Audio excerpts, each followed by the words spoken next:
kodus ja see yin-yang tasakaal on täna üks see, mis on suuremaid probleeme tänases kodus, sest ei ole mitte naise meesenergia. Nagu me tihti ütleme, et yin on naine ja yang on mees, me räägime energiate liikumisest, energiate olemisest, siis yin on pigem rahulik, rahunev, seisev energia ja yang on pigem siis aktiivne, tõusev, natuke isegi lõhkuv energia. Näiteks kui praegu mina räägin siin teie ees, siis mina olen aktiivne, ma kogu räägin, mul nägu liigub, mul keha liigub, mina olen yang ehk aktiivne. Samas, kui sina mind praegu kuulad, siis sa ei saa samal ajal rääkida. Sa pead mind kuulama, kas istud või seisad või lamad või oled autoroolis, aga sa kuulad, sa oled yin ehk rahulik.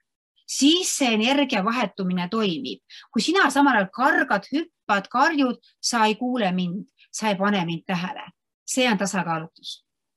Nii et väga lihtne, kodus on ka tähtis teada, et yin-yang energiat on tasakaalus ja et kui me räägime kodu, me loome selle pärast, kus ennast tasakaalustada, kus tunda ennast hästi, seega me vajame oma ellu juurde, kodu nagu on pesa ehk nagu yin, pesa ehk rahulikum.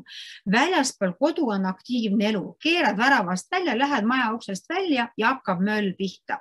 Liiklus, trammid, töö, inimesed, närvisus, hästi palju on tähelepanu tõmbajaid ja see kõik on väga yang energias. Nii et kodu me loome eelkõige sellepärast, et me maha rahuneda, välja puhata, et ennast taastuda.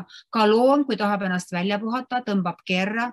Ta ei maga üldjuhul oma edama ööd kusagil keset platsi, vaata otsib nurga või loob pesa heina sisse või teeb neile mõnusa turvalise koha.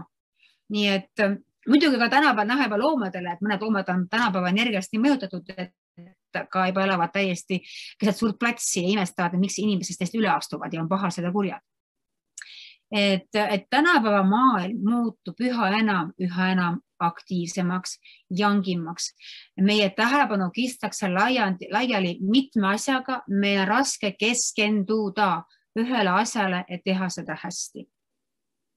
See tõttu ongi vajalik selleks, et meie kodu oleks yin ja tunneks ennast paremini hästi. Nii et kolmas punkt oli yin-yang.